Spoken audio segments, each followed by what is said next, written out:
Sakamoto Days. You know it, you love it, and oh boy do you lose your mind over it. Sakamoto Days is one of the most popular shows airing currently. Some might say it's the most popular ongoing anime, and I don't know if some are correct, I didn't crunch the numbers, but the point is it's really popular. People love talking about Sakamoto Days, but unfortunately much of the discourse online about this show has been negative. Some people like the anime adaptation, sure, but there are others, many of them, who aren't particularly fond of it. The main gripe seems to be the alleged lack of production value and how the show doesn't do justice to the source material, again, allegedly. Part of the core fanbase thinks so, and you know how the internet works. Someone says something and others repeat it without employing any of their own brain power, and an echo chamber is created. The opinion then continues to fester in said echo chamber, and the topic becomes polarized. As a result, we get moronic takes such as, I don't know, XYZ is what Chainsaw Man should have looked like. Are we going off topic? I think we are. Well, I am. Point is, a thing similar to what I just described is currently happening with Sakamoto Days, and as such, I decided to talk about it. Usually I wouldn't make an entire video about a show like this, but this is an exception. The reception to this show online is so skewed in one direction, the wrong direction, that I felt like it deserves a deep dive. Also, this negative reception is indicative of a wider issue with the modern anime fan, that being his or her fundamental lack of understanding of what a good-looking anime is, or what the anime industry is actually like. I'll try to explore this topic with as much nuance as this pretentious snide brain can muster. I'll try to be fair to both sides. Also, in order to address the adaptation part of the anime, I went ahead and read the portion of the manga adapted by the first 3 episodes. So, manga readers, you can put the pitchforks down, I will address your points of view. Basically, in this video, I'll go over the first 3 episodes and talk about the good and the bad. I know I've defended this show before on multiple occasions, but it's not perfect. It's far from perfect, and I'll talk about it. I'll evaluate this show both as its own isolated entity and as an adaptation of the manga. With all that being said, ignore the fact that I look homeless, I haven't shaved in a while. Let's get to it. Make sure to subscribe. Like, seriously, subscribe. I know I say that in a nonchalant tone, but do hit that subscribe button. Something 70% of you aren't subscribed. Do YouTubers still do that? I don't know. Anyway, subscribe. Now, before we go over the actual episodes, let's briefly go over the staff. Sakamoto Days is directed by Masaki Watanabe, and normally I'd break into a dissertation on the director's strengths and weaknesses right about now, but somehow I have not seen a single show Watanabe has worked on, not one. He's not a new name whatsoever. He has been in the industry at a directorial level for nearly 20 years, for 2 whole decades, but somehow I am entirely unfamiliar with his catalog. How does that happen? I took a cursory glance at his resume and nothing really stood out to me. Do what you want with that information. It is worth noting that Watanabe has a ton of directorial experience. Again, he has been a director and a storyboard artist for nearly 20 years. As you'd expect, Watanabe has done a lot for Sakamoto Days. So far, he has storyboarded 3 episodes and directed 2. Of course, I'll talk more about the actual episodes in a bit. Character designer Yo Moriyama is probably the most noteworthy name associated with this project, or at the very least, he is the name I'm most familiar with. Moriyama is a man of many talents. He, in the past, has worked as a designer, concept artist, color designer, animator, storyboard artist, and as somewhat of a composite artist. Naturally, it's hard to pin down his exact skill set, but his ability as a designer is probably the most relevant to this topic. His design work, not limited to characters by the way, plays a role in the creation of the fictional world a show takes place in. Moriyama directed the Megalobox series, and this talent of his was particularly evident in that show. The gritty atmosphere was perfect. Unfortunately for Sakamoto Days, his role seems to be limited to character designer. In fact, it doesn't seem like he's involved all that much with this project, mainly because he hasn't reinforced his designs as a CAD. And that should do it for now. I'll go through more names as I talk about the episodes. When will I do that? Right now. Episode 1 was easily the strongest episode so far, which is how anime productions usually work. Like I said, it was directed and storyboarded by series director Masaki Watanabe, Watanabe, and it featured a fairly fragmented staff list, to be honest. Besides the 6 different CADs and ADs, the episode also required an action animation director, a mechanical animation director, and an effects animation director in Tetsuya Ishikawa, Hisao Muramatsu, and Kazunori Ozawa respectively. The second key animator count wasn't exactly reassuring either. Basically, like practically every other anime out there, this is not a smooth production behind the scenes. It would have fared better if it was a single core release, but unfortunately it has a second core lined up, so I wouldn't be surprised if things were tight behind the scenes. Back to the show, the first episode had a lot of interesting things going on. This opening sequence in a way was its own isolated work in terms of presentation. It is worth noting that this entire section was a page and a half long in the manga, meaning the anime team went above and beyond to craft a mostly anime original fight scene to get the fans hyped up. I'm not sure how fans saw that and went, oh, this is a bad adaptation. Again, I'll try to be nuanced, but it's infuriating that stuff like this doesn't get the recognition it deserves. It's nearly 2 minutes of competently animated action that heavily expands upon the contents of the manga, come on. Anyway, this entire section was animated by Tetsuya Ishikawa, who was credited as both the action designer and the action animation director for this episode. And before we go through the animation, let's briefly talk about the photography. The compositing in this show is quite heavy-handed, but this scene in particular was really busy. You had the general grainy filter over everything, you had the textures added to the shaded areas. The shading itself had an additional softer layer next to it, which I believe is a compositing trick since it mirrors the hand-drawn shadow. This soft shading helped convey additional volume and looked fairly unique. Also, the bits and pieces of blur and bloom looked quite good. This entire scene had this gritty, dark look to it, which was amazing. Like I said, the screen was very complex. Lots of gimmicks, lots of textures, even the backgrounds were busy, but somehow all of it just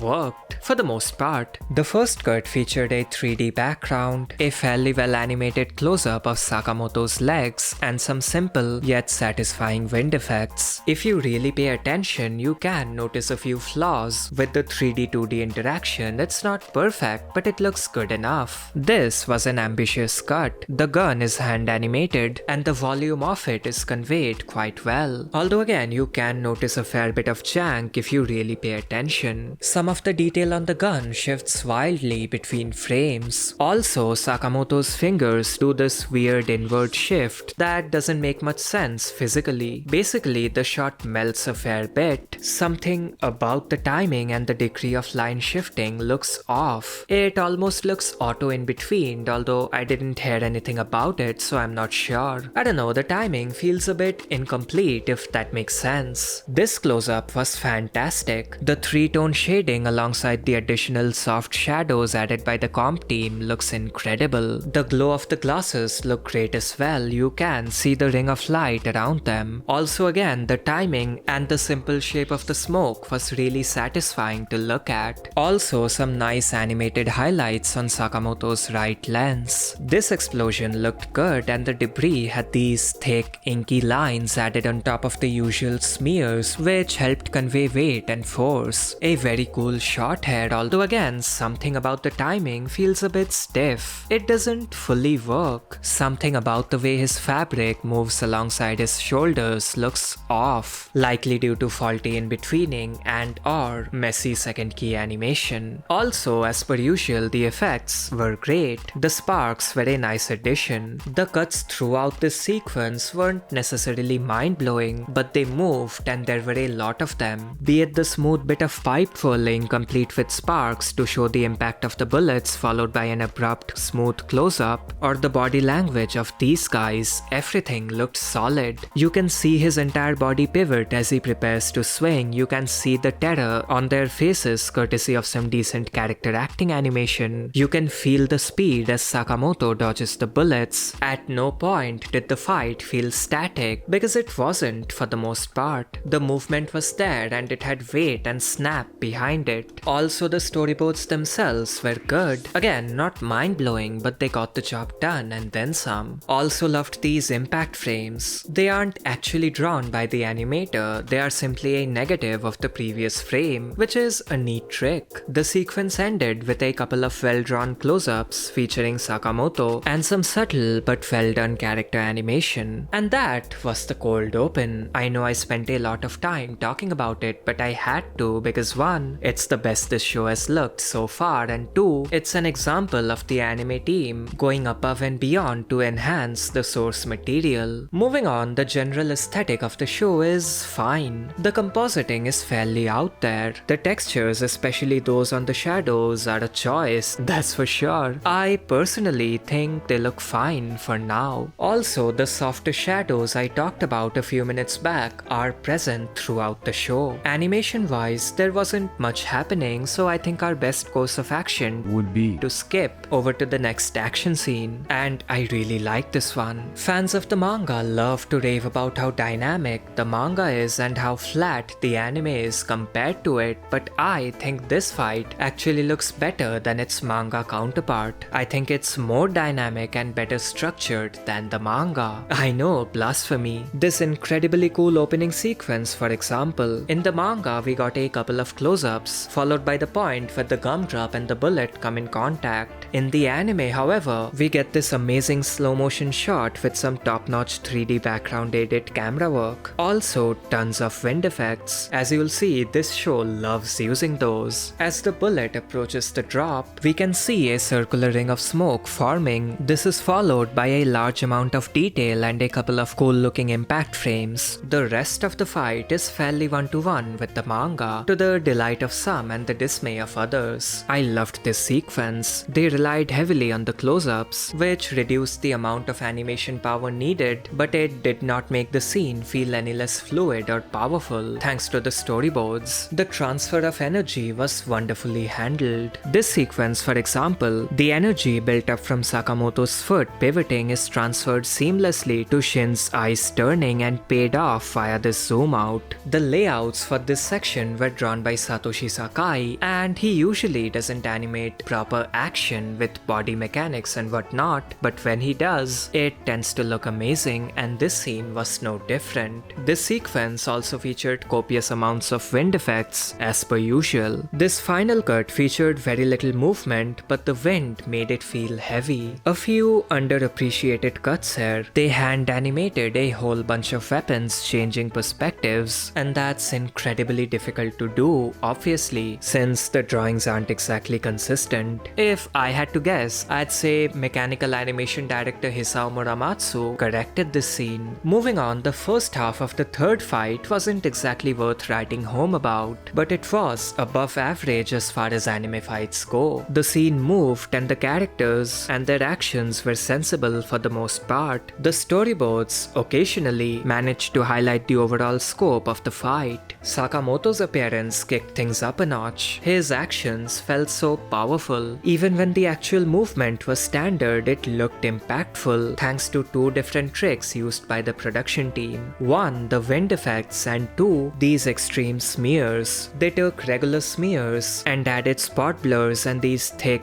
inky lines on top of them, making them look as distorted as possible. Even an action as simple as Sakamoto grabbing this hook feels heavy thanks to that wind effect processed smear combo. They did throw in a few cool dynamic cuts here and there. This perspective shot featuring a 3D background, for example, looked great, although the perspective work in the cut that followed was quite broken. I'm not sure if it's the foreground characters not quite matching the layout of the background or the character scales not being in sync, but either way, the depth between these guys and Sakamoto, who's supposed to be closer to the camera, is practically absent. Besides that, they threw in a few short slow motion shots here and there, and they served as a buffer between the otherwise fast motion. Whenever people hear the word dynamic, they immediately picture a scene similar to those ODM gear fights from AOT, and while yes, those scenes were incredibly dynamic, that's not the only way of creating a dynamic shot.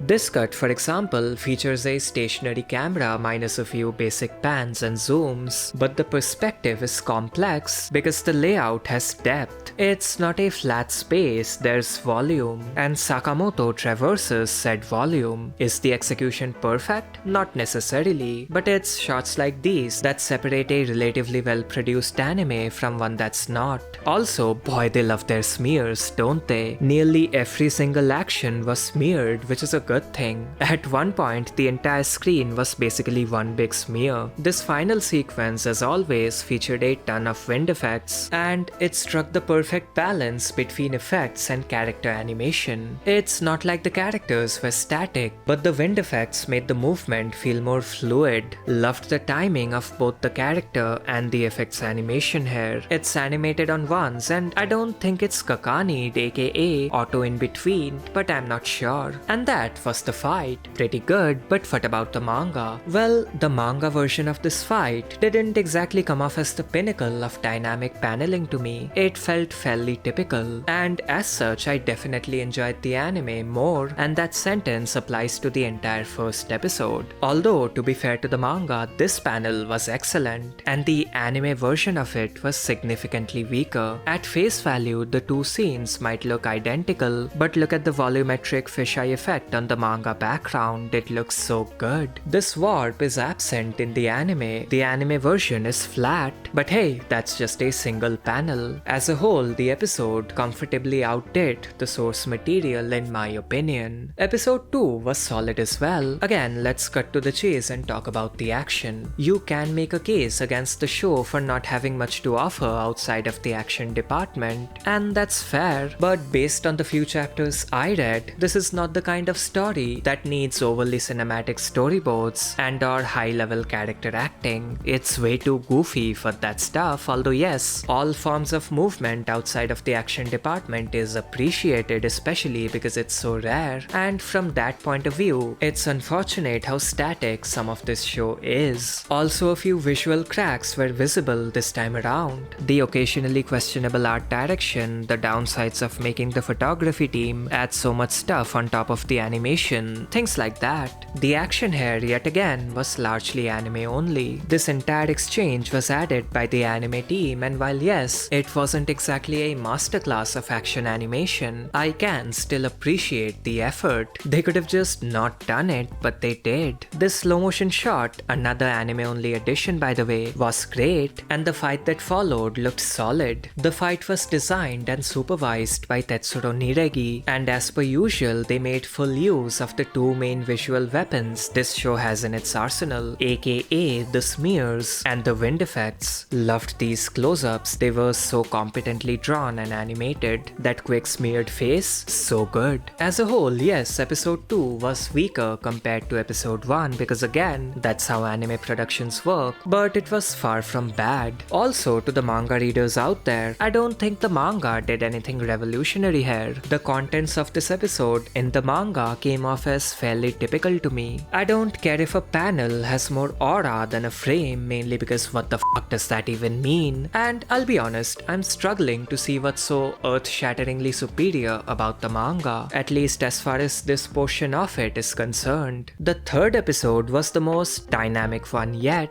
The roller coaster was an excellent action set piece, and both the anime and the manga made clever use of it, but unfortunately, episode 3 was also the most poorly executed one. The action was ambitious, but much of it was broken or at the very least, janky. It's concerning because based on both the output and the staff list, it seems like the schedule is catching up to the team. Yes, already. Episode 3 needed 3 CADs, 8 ADs, 3 assistant ADs, 3 action ADs, and an effects AD that's not normal. As per usual, let's skip over the non-action scenes and talk about the fight. I love this cut, it's so dynamic. Yes, it is somewhat broken. I don't know if the spacing is intentional, but it looks like the in-betweens are straight up absent in the first part, but it still looks cool. I do not like the way these backgrounds look. The 3D roller coaster tracks look awful. They look out of place. Some parts are compressed while others look like low-res photographs. It's not a good look. Horrendous backgrounds aside, the animation team did try out a few cool things here and there, although again, the execution wasn't exactly perfect. But yes, the scenes did move, and the sequence did have a few moments of brilliance. Short ones, but moments regardless. These quick exchanges, for example, looked nice. The hand-to-hand combat scene that followed looked fine. Some of it looked decent. These cuts with the solid body mechanics dynamics and the wind effects looked good, while this skirt suffered from an absence of depth. They tried to make the movement feel more dynamic by having the characters move towards and away from the camera, but the lackluster animation coupled with the flat background made this skirt look like a cluttered mess. Wind effects and smears though, lots of them everywhere, and thanks to them the fight feels a lot more impactful than it actually is. And that was Sakamoto Days, a fairly solid looking show all things considered. A few overall thoughts: the negative reception to this show online is fairly unnecessary in my opinion. I've said this before, comparing any show that's not Chainsaw Man to Jujutsu Kaisen is stupid. How often do you come across a show with that level of quality? Almost never is the answer. Now, I won't sit here and pretend like Sakamoto Days visually is in a tier just below Jujutsu Kaisen. It's not. There are several tiers of quality between Jujutsu Kaisen and this show, and I understand wanting it to be higher up on our list of tiers, I really do. As such, I won't call Sakamoto Days a roaring success or a perfect adaptation, but at the same time, I hate how fans are brushing everything good about this show to the side in favor of constant ridicule. Like I said, episode 1, 1/3 of the show as of this recording looked great and outdid the manga in my humble opinion, so as a whole it's a good show. I had no idea that the opening fight was almost entirely anime original because the manga readers didn't even bother mentioning it, let alone praising the team for it. They were too busy crying about other shows featuring good looking animation. Look, there's no reason to be this dismissive of this anime. Yes, it is well within your rights to be disappointed at an adaptation. I do that too, a lot, but some of you are taking it way too far. Also, let's be honest, that's not the only reason, is it? I won't let you guys rewrite history. Was it the actual show that angered fans? No. Was it the opening released ahead of time? No. Was it the trailer? No. Was it the teaser? Also no. Fans were hating on this show ever since the studio got announced. The moment fans found out TMS Entertainment would be in charge instead of, I don't know, MAPPA, they began mocking the show. And that's the problem. They have already convinced themselves of the fact that the show looks bad, which by the way, it doesn't. And nothing will change their minds. Like I said near the start, someone says something and others parrot it. We've seen this before. Again, for the millionth time, I'm not saying Sakamoto Days is a top tier work visually, but if you plan on disliking it, make sure you do so because you actually dislike it and not because you feel the need to dislike it. Bit of a depressing note to end this on, but the video is long enough already. I don't have the time to write an uplifting speech at the end of the script, so this will have to do. Liked the video? Check out this other bit of content on screen. Like and subscribe, like seriously subscribe, and until next time.